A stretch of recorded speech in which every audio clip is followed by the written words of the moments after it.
Ce graphique représente le voyage d'un cycliste en 5 étapes. Nous remarquons qu'il s'agit d'un graphique x de t, donc de la position en fonction du temps. Il est constitué uniquement de droites, donc nous pouvons déjà dire qu'il va s'agir de MRU et que durant chaque étape, la vitesse sera constante. Alors, la première question consiste à décrire le voyage. Donc, on remarque que le cycliste part d'une origine, s'en éloigne dans le sens positif, durant A et B.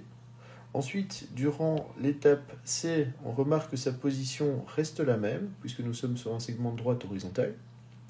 Et enfin, il va revenir vers sa position de départ.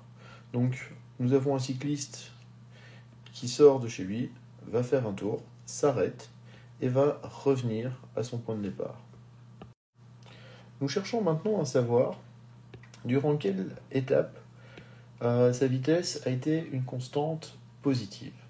Donc, dans un MRU, lorsque la vitesse est positive, le graphique x de t sera toujours une droite avec une pente croissante, donc comme ceci.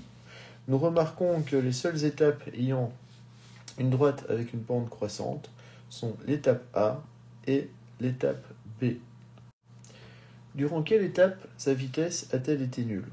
Une vitesse nulle implique un déplacement nul aussi, c'est-à-dire que le cycliste va rester sur place.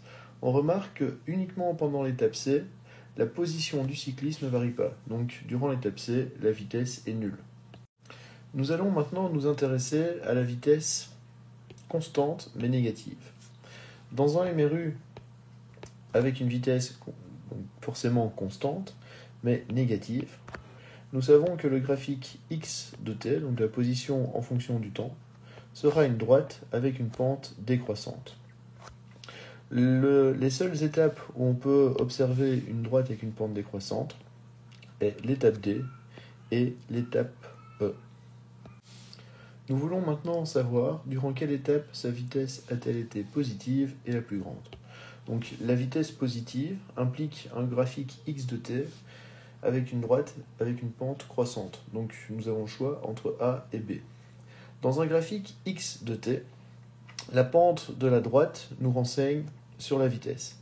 Ici, nous observons que la pente de B est plus importante que la pente de A. Ça signifie que la vitesse de B est supérieure à la vitesse de A. C'est donc durant l'étape B que la vitesse a été la plus grande, valeur positive. Alors, c'est pas parce que c'est durant l'étape B que la vitesse a eu la plus grande valeur positive que c'est nécessairement pendant cette étape que le cycliste a roulé le plus vite. Quand on regarde quand on demande quand est-ce que le cycliste a roulé le plus vite, on va juste se concentrer sur la vitesse. Par exemple, indiquée au compteur d'une voiture. La voiture ne va pas faire attention au sens. En gros, on va rechercher la plus grande valeur en valeur absolue de la vitesse. Donc, laquelle de ces étapes va avoir la pente la plus importante? Si je ne regarde pas l'aspect croissant ou décroissant de la pente, on remarque bien que c'est durant l'étape D que nous allons observer la pente la plus raide, la pente la plus importante. C'est donc durant l'étape D que la vitesse va avoir la plus grande valeur en valeur absolue. Tous ces mouvements sont des MRU. Nous savons que la distance parcourue dans un MRU est égale à la vitesse fois le temps. Nous voulons maintenant savoir durant quelle étape la plus grande distance a-t-elle été parcourue. Alors, forcément, comme toutes les étapes durent le même laps de temps, donc ΔTA égale ΔTB, qui sera égal à ΔTC et ainsi de suite, c'est le facteur vitesse qui va nous permettre de savoir la plus grande distance parcourue. Comme c'est durant l'étape D que la vitesse est la plus grande, c'est donc aussi pendant l'étape D que la plus grande distance aura été parcourue. Le graphique nous le montre. Durant l'étape D, je passe de x égale 5 à x égale 1. J'ai donc parcouru 4 écarts de position. Donc, on pouvait hésiter avec l'étape B, où je suis passé de x égale 2 à x égale 5, donc je n'ai parcouru seulement que 3 écarts de position. Alors, je rappelle ici que le delta x, s'il prend une valeur positive, donc un delta x avec une valeur positive, ça implique juste que le sens de déplacement est identique au sens du repère.